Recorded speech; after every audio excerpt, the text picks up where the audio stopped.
Welcome to Let's Talk Brock. Okay, well, welcome to this episode of Let's Talk Brock podcast. Today we are joined by Tayler Book, Brock alumni and co-owner of widely popular Beechwood Doughnuts in downtown St. Catharines. Thank you for joining us, Tayler. Oh, no problem. We are so excited to ask you some questions, so we're going to hop right into it. To begin, what made you choose Brock, and how did you decide on the political science co-op program? Okay, so this was back in 2009. I'm actually from St. Catharines, so I had no intention of going anywhere beyond St. Catharines. I wanted to stay. So I'm pretty certain all three of my picks for university were at Brock University. You just had to pick three, so I chose three all at the same place. And I originally took political science because I wanted to become a lawyer, actually. So at the time, I was like, I really wanted to get into some kind of legal field. I want to help people. I'm going to do the co-op because, I want to get some experience. And then I think it was 2 months in, I was like, this is not for me. It wasn't necessarily that I didn't want to be a lawyer anymore at this time. I was just like, you know what, political science, it's not my thing. I started looking at, different options. And at the time, I had sociology as like a context credit, I think. Like first year, you had to take a social science. And I think there was just another science credit you had to take first year as well. And I really liked it. And I was like, I really like sociology. I don't know what I would do with it. But at this point, am I going to continue studying something I don't like just because I think that's what I have to do to get where I want to be? Or do I want to study something I actually want to study? So I looked into it. I'm like, if I want to become a lawyer still, I can still, have a sociology degree. So, even though I don't know what I'm going to do with it, at least I'm going to enjoy it. So from there, that's when I kind of switched majors. And then from there, I started concentrating in social justice and equity. Obviously didn't become a lawyer. I decided to take a different path. But yeah, that was kind of my thought process going through it. Yeah, that's great because I know a lot of our students aren't necessarily sure what they want to study if they're going into, the right program. So do you have any advice for people who don't know what to study exactly? My cat is pestering me. This hasn't happened on a call before. Okay, Melissa, you gotta stop. So sorry, what was the question? Basically, do you have any advice to students who are just not sure what to study? Yes. So the one thing I didn't realize going into my first year is that the first year is pretty general in the sense that, you have your introduction. Because I was in political science, the only political science course I think I took was Introduction to Poli-Sci, and then there was like a half credit that I took as an elective. But otherwise, you're taking a science context that's pretty much standard across the board. You're taking a humanities context, you're taking a social sciences context. So even if you decide what you went into isn't necessarily what you want to do, most of your credits are going to apply to your first year regardless. And with that in mind, whatever you go into, maybe, pick those electives that you think you might be interested in, or you're kind of like sitting between 2 or 3 majors. Incorporate that into your electives because the chances are all those courses that you took first year are going to apply to both programs. So for me, I switched halfway through first year. I don't know if that switch came into effect in January or at the end of first year, but either way, all the credits I took in first year for poli-sci were good for my first year of sociology. So it didn't put me behind by any means. I was still able to go into second year, just a completely different program. So I think going into it, I didn't realize it was going to be so general per se, because you're really just getting a full scope of what the entire program's about. So when you go into intro to poli-sci, you're kind of touching upon a lot of issues just a little bit.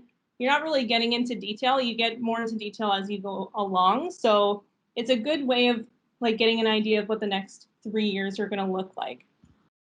Yeah, that's super cool and just very encouraging for those of us who aren't exactly sure what we want to do. So that's super cool. Were you involved in any clubs or extracurriculars while studying at Brock? I was. So I'm pretty sure at all 4 years I was in Brock Dance, which I believe is now 2 separate clubs. But at the time it was one club.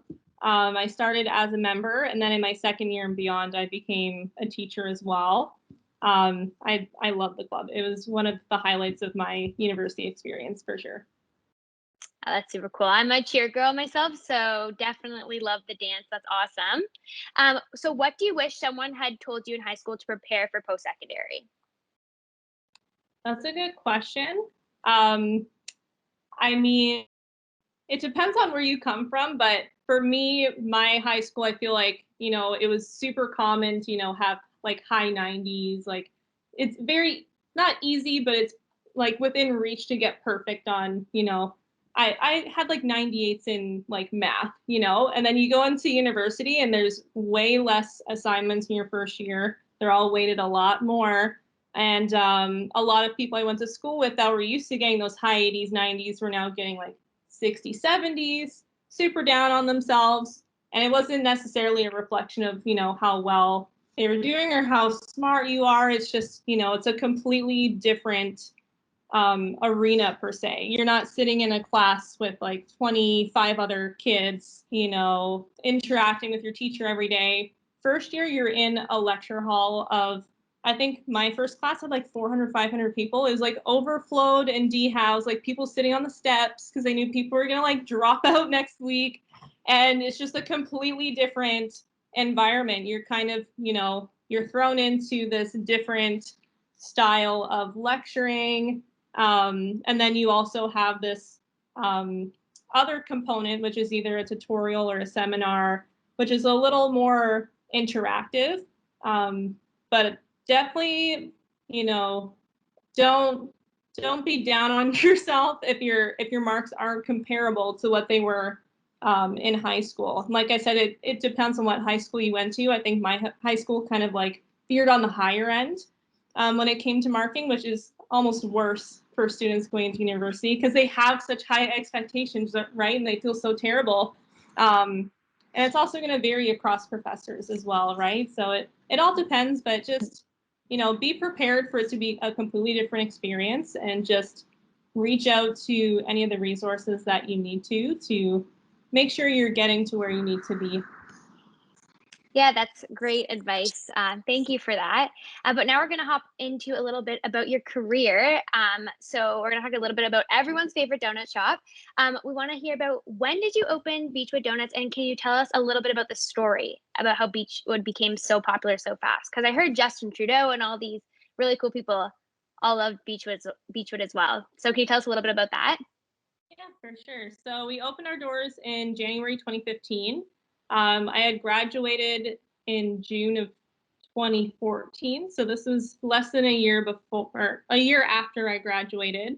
So I was kind of working on it the last year and a half university experience. Behind the scenes, I was working on planning and figuring out how we were going to fund a business, as a student and as somebody who, is not 19. I was 20, 21, 22 at the time, still lived with my parents, had no assets, like completely naive, but like trying to figure out, how we're going to do this because I'm an Aries and I'm like, if I say I'm going to do something, I'm going to do it. So, yeah, just spent literally every waking moment after graduating trying to do everything ourselves. Opened up in January.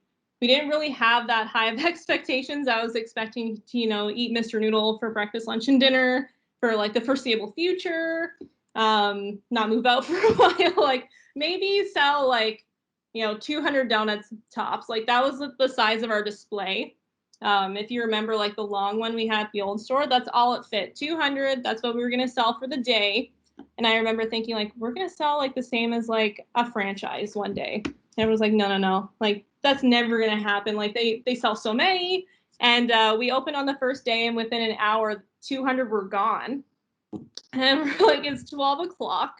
We're supposed to be open till 7. Like, what are we going to do? And I was like, well, I guess we're going to close and make more. So we just made more, opened up at 5. Same thing happened. We sold 400 donuts that day. And we didn't really, like, that's what I said we would sell one day, like 450. And that happened the first day. And from there, it was just nonstop. And the funny thing is, us selling out and having to get people to look online to see when we were open was the thing that drove even more people to the store So we couldn't even handle what was happening to us. And then on top of it, it's like, well, they're not going to know when we're open because we're open for like an hour. And when we sell out, we just reopen again when the donuts are made again. So it was just me going online, it's 4:30. We'll be ready in like an hour. Okay. We'll be ready in an hour. Then once it's gone, it's gone. And it was just kind of nonstop from there, just kind of trying to figure out what we've created and how we were going to manage it. Because it was just the three of us. And yeah, it was, I don't even know what we did in the early years anymore. It just kind of like was a blur. And then all of a sudden we had a storefront like that was 3 times the size with way more people in it and still a lineup. And to this day, I still really don't know what's happened. We just, I guess, hit a nerve somewhere. People were looking for something fresh and new, and that's what we were at the time. And it was probably a mixture of, a lot of hard work, but also just really good timing. No, that's great. I know even now when I try to come get a donut, sometimes you guys sell out so quickly. Like you're just open for the mornings because everyone is obsessed with your donuts. So it's definitely the hot spot in St. Catharines. It's the place to be. So with that being said, what kind of impact did Brock leave on you personally and professionally? And did Brock give you any connections to help grow your business? It did. So like I said, when I was working on the business, I was still at Brock. So in my final year, I actually took an accounting course through the business department just to like brush up on my accounting a little bit. And I just remember being in that class like 8 a.m. on Monday, like the worst time ever. Just like in the back of my notebook, I had like an area where I would write notes for like business advice because my accounting teacher was always, dishing out little tidbits here and there. And I'll never forget the one day she was like, okay, she pointed at somebody random and said, you're going to open a baseball card store. How are you going to get the money? And she's like, I don't know. I'm going to go to the bank. And she laughed at them and said, you're not going to get a loan. I just wrote, not going to get a loan, probably. Tried anyways. And sure enough, it was like, I asked for like a $10,000 credit card and they called me back and said, you can give us a $10,000 as collateral. Then we'll give you a credit card. And I was like, okay, I'll call you back. And I never did because I was like, I don't have $10,000. That's why I need a credit card. So it's just like those little pieces of information that you catch from these really knowledgeable people. If you're paying attention, you're catching on to it. And obviously with my dance class, I definitely brought in donuts. I used them as, little testers, so they can try them out. And, having connections within one of the biggest clubs at Brock obviously expanded my network quite a bit. So I did have a lot of acquaintances that knew of what I was doing, and that probably helped generate a little bit more interest as well. Yeah, that's super cool. I wish I was at dance at that time or at Brock. I could have been testing out your donuts. Yeah. But for our final question for today, what is one piece of advice you would give to someone who aspires to open their own business? That's a good question. Don't get discouraged. Start small. Like for scale, the tile in our new store was the entire budget for like everything, maybe excluding the equipment at our old store. Like we did as much as we could by ourselves. I was working 2 jobs, just borrowing money wherever I could. But you don't necessarily have to start with a storefront. You can start from your home. You can start something online at a pop-up when it's safe to do so. Just start small, generate that interest, and obviously focus on something that fits a void or a need, and go from there and see how it goes. But don't give up if people tell you it's a bad idea, because many people told me that our store was a bad idea, and I just ignored them. No, that's great advice. And yeah, I'm just excited for all the students that get to hear this and get to be encouraged by everything you had to say, because I know I am. But thank you so much for joining us today and sharing your Brock experience with us. That was great. Oh, no problem. Thanks for having me. Bye, Tayler. Bye. Thanks for joining us. If you have any questions, you can contact us by email at futurestudent@brocku.ca.